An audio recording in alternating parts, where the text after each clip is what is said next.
All right, so let's get started. So today we are supposed to learn stereochemistry. Let's see what is our expectations. You need to know the words isomers, and there are actually a bunch of them. So constitutional isomer is one of the fundamental one, which they have a very obvious difference. So you will see they have the same formula, but they won't necessarily have the same connection between atoms. Okay, so constitutional isomers, they just have the same formula, but they may look very different. So our topic is stereoisomers, which I'm going to use a flowchart later on to summarize the relationship between constitutional isomers and stereoisomers. Of course, they need to have the same formula, but apart from that, their atoms need to be stay in the same position. It's just the difference between wedge out and dash in. You should be able to see two molecules. So last week we talked about how to assign RNS, but now let's just forget about RNS. Just the reason that we care so much about stereoisomers is these two are two different molecules. Although they all have the same blue, purple, yellow, and white atom bonded to this carbon, but the purple one, the bond is purple, so I differentiate them by this. The purple one has the blue on the left, while the white one has the purple on the left. So these are two different molecules.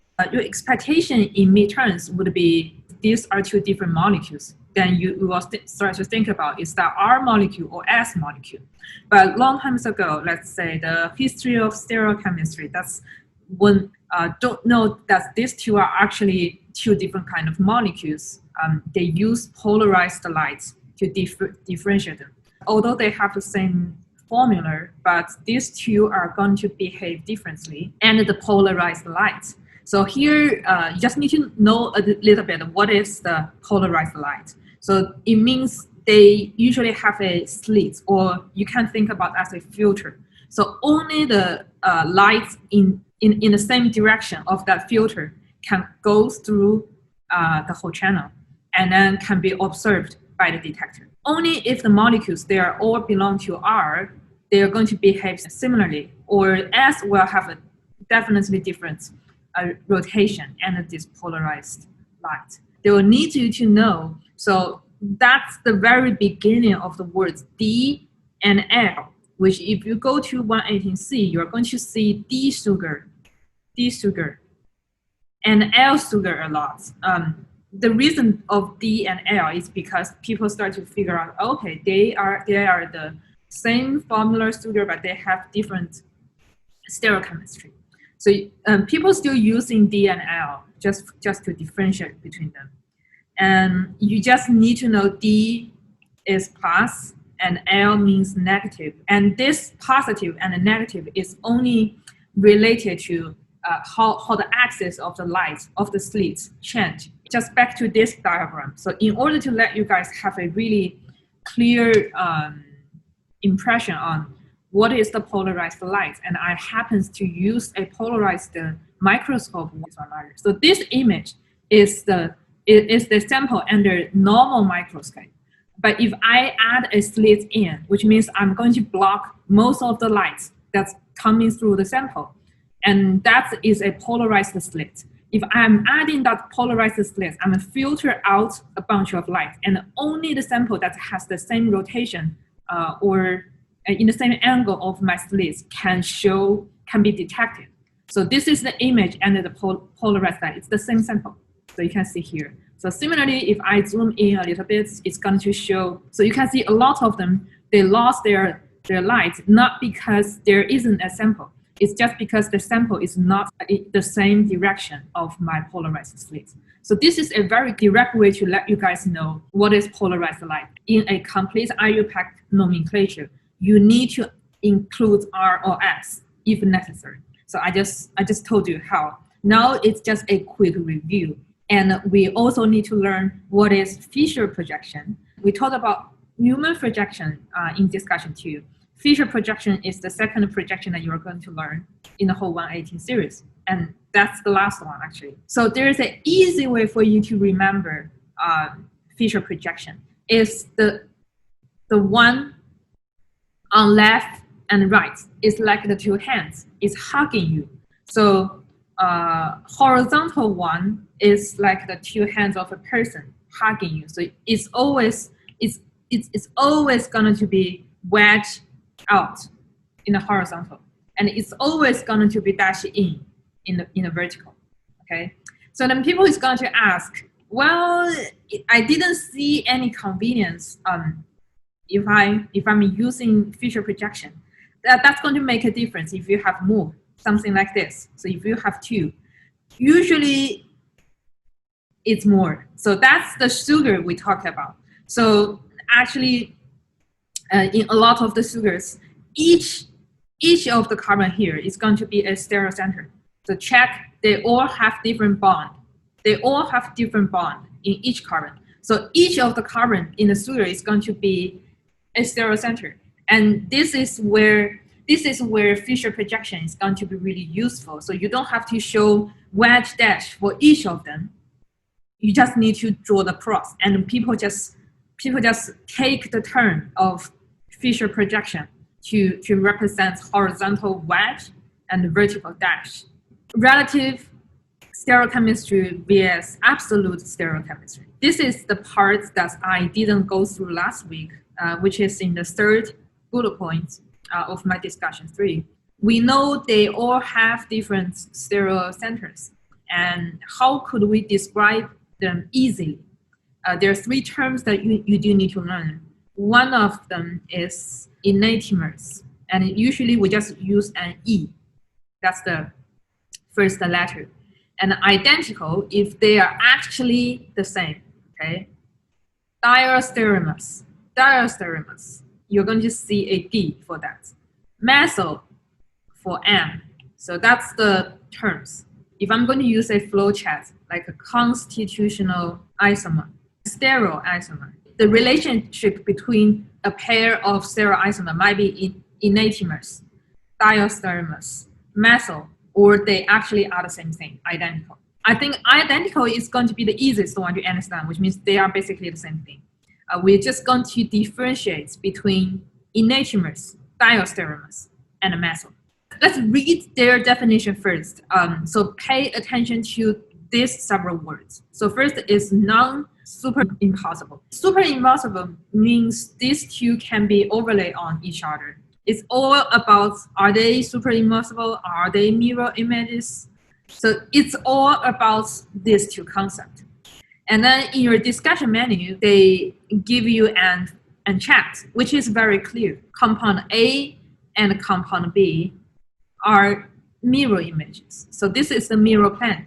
But if we just observe the R and S assigned in this structure, so SS, as a mirror image, they should be RR. So that's that. Are they superimposable? No, because if you copy and paste the structure B and put it on A, then you are going to see bromo is wedged out, while in structure A, bromo is dashed in. So they cannot overlay exactly on each other. Diastereomers, they cannot overlay on each other, and there are no mirror image between each other. Methyl means the mirror image can actually overlay on itself. So if it's SR, and the mirror image of this one is R and S, it looks like it's going, these two, G and G prime, is going to be enantiomer to each other. But just observe, just see this one. So the bromo here, and the bromo dash in.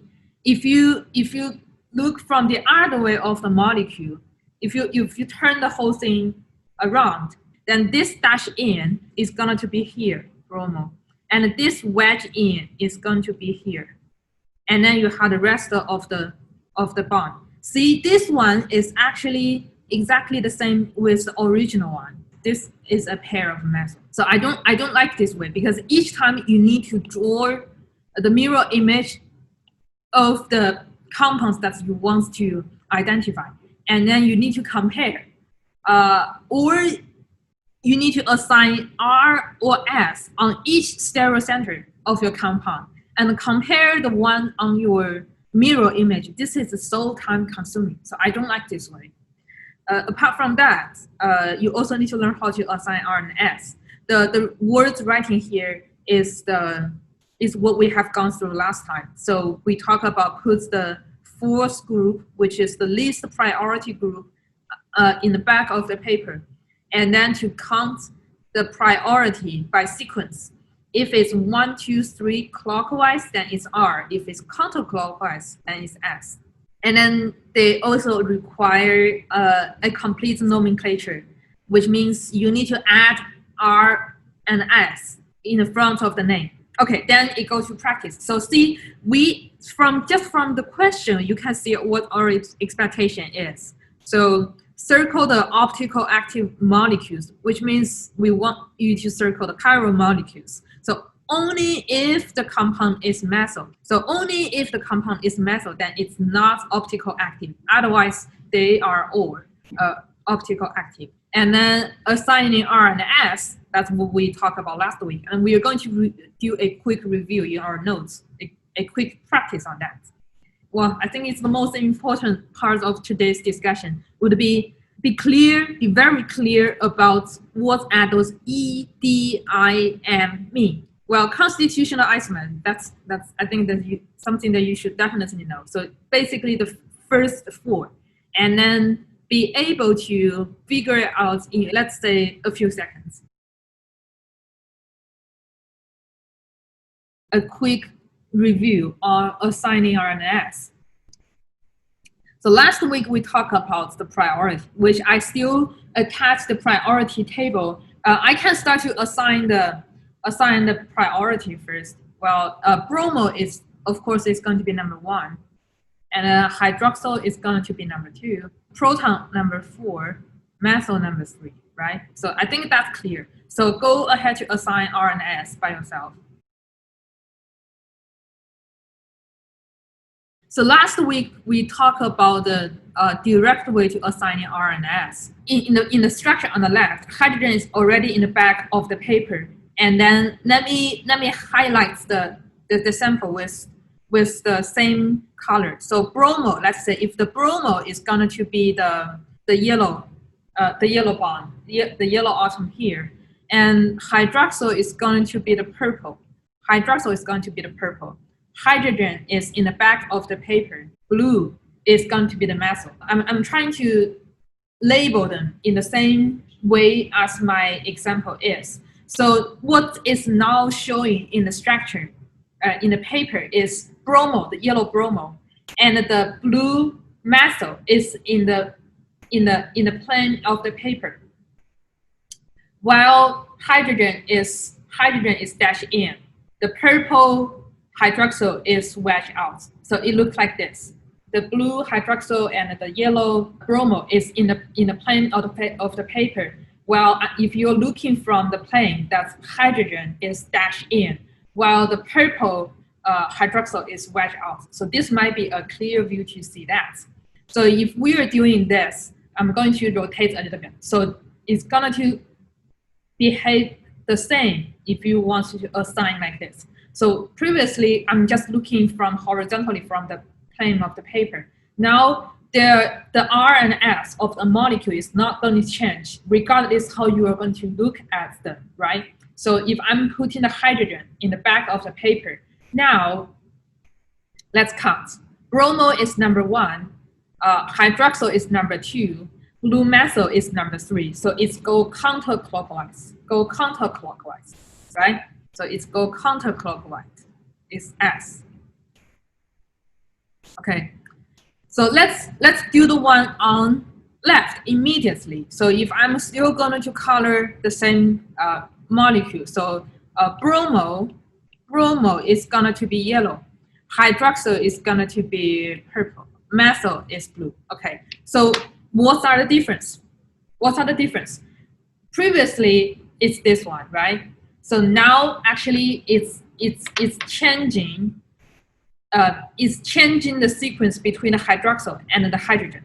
So my hydrogen was dashed in the structure on the left, while my hydrogen is wedged out.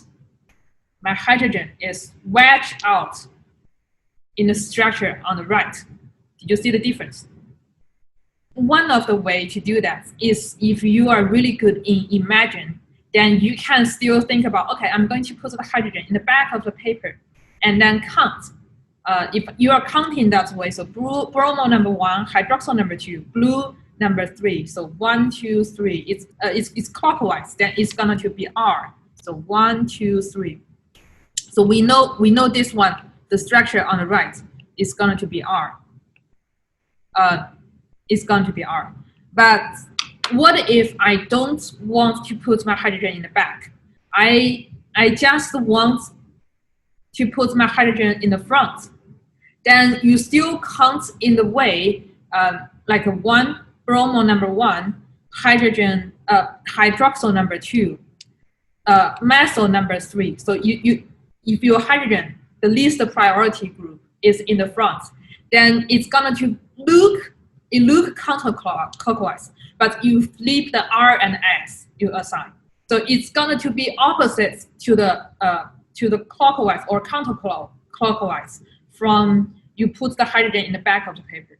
I hope I make this point clear, which means you are supposed to put hydrogen in the back of the paper, but if it doesn't look as comfortable as it is, for example, if your hydrogen is already washed out, you can still assign priority.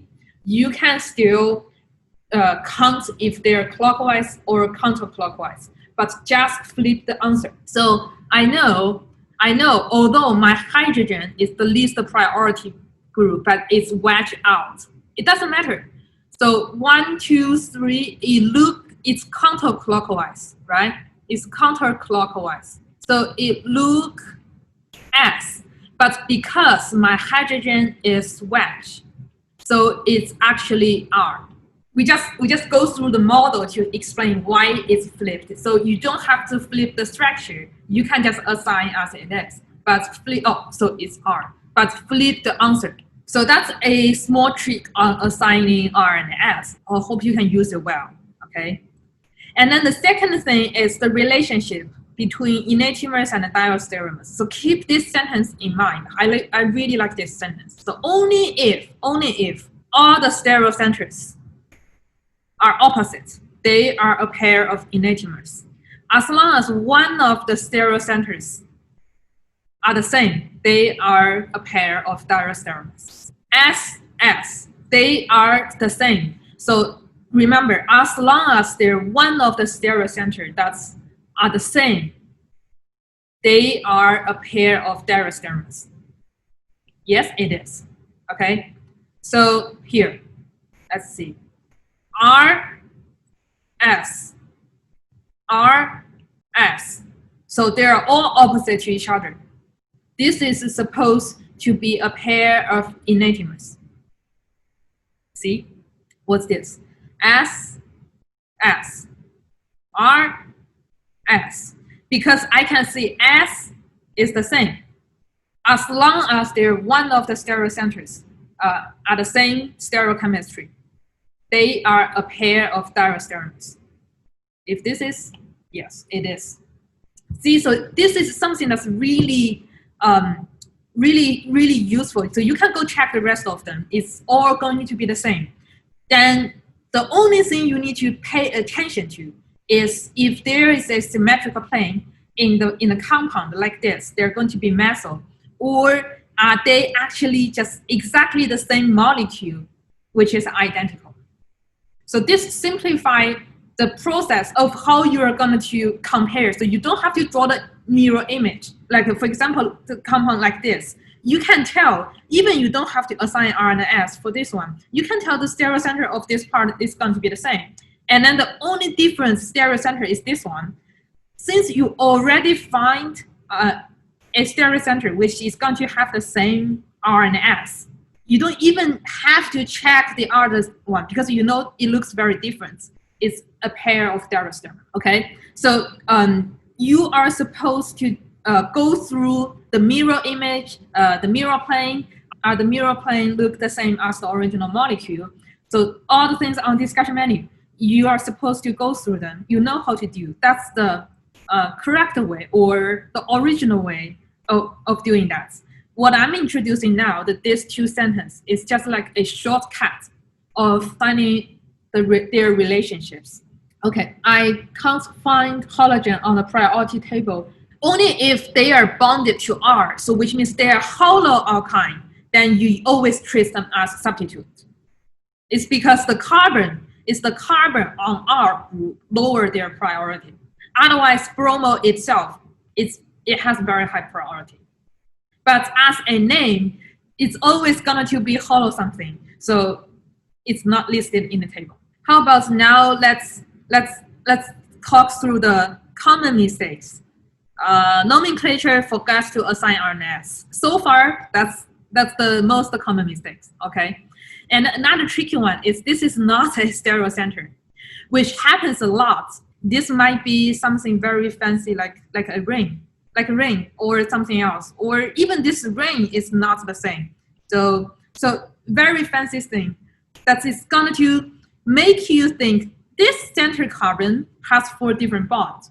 So that's one of, which is actually not. So if you check, oh, okay, bond by bond, atom by atom, well, these two actually have the same priority. So that's one of the most common mistake, is this is not a chiral center. How do we assign R and S if hydrogen is in the plane of the paper? The first way to do that is you use your hand to mimic everything, and then put your hydrogen in the back. So this camera is showing the view from the hydrogen, which is parallel to my arm, and my second finger is pointing out as the yellow atom is. My thumb is pointing to me as the blue atom is, and then my purple atom is pointing to your perspective, to my computer.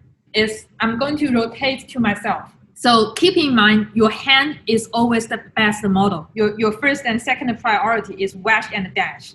I'm trying to parallel my hand to the hydrogen, which is pointing to me, okay, like this. And then, so I'm holding like this. So I'm trying to use my finger to mimic. So let's say the purple is pointing to you now, and the yellow is pointing out. The blue is pointing to me, like this. So the purple is also in the plane of paper, the same as the hydrogen.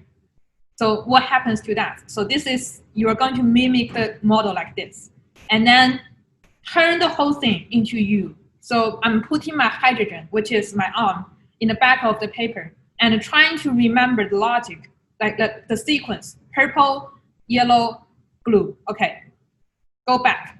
Purple, yellow, blue. Okay, so my blue, this time blue is my arm. Hydrogen is in the plane, in the plane of the paper. Okay, so now this is my hydrogen, the white. This is the yellow, and this is the purple. What's the thing I need to do now is flip it a little bit, like this.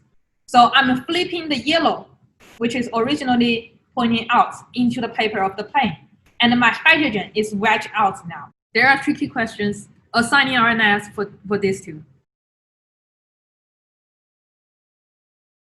Okay, so first one, this is not a stereocenter. Because this side and this side, you compare all the way down, they're going to look exactly the same. So this is not chiral center. Not chiral center. Okay, so but if I have a methyl group here, it's going to make a difference. So my bromo is rank number 1, and this is rank number 2. If you don't know why this is number 2, you didn't compare neighbor by neighbor, okay? So number 3 and number 4.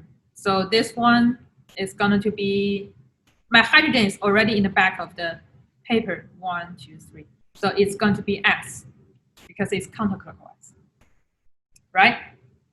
The only thing that I haven't really covered is you're going to see rings like this. So this is, in your discussion manual, this is also a very commonly asked question. So this is chair conformation.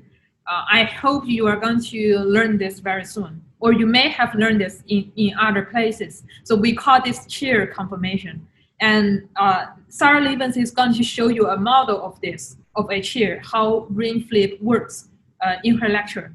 Because I know that she's always going to do that in her lecture. So enjoy the moment that she's playing around with the chair conformation. It's fun. But what I'm going to talk about today, that's I think is a commonly asked question, is how would I'm going to assign like this. So one of the easy way is you put everything. So a chair conformation is always going to be a 6-member ring, right? So if you cannot see it clearly like this, you can transfer them into the 6-member ring here.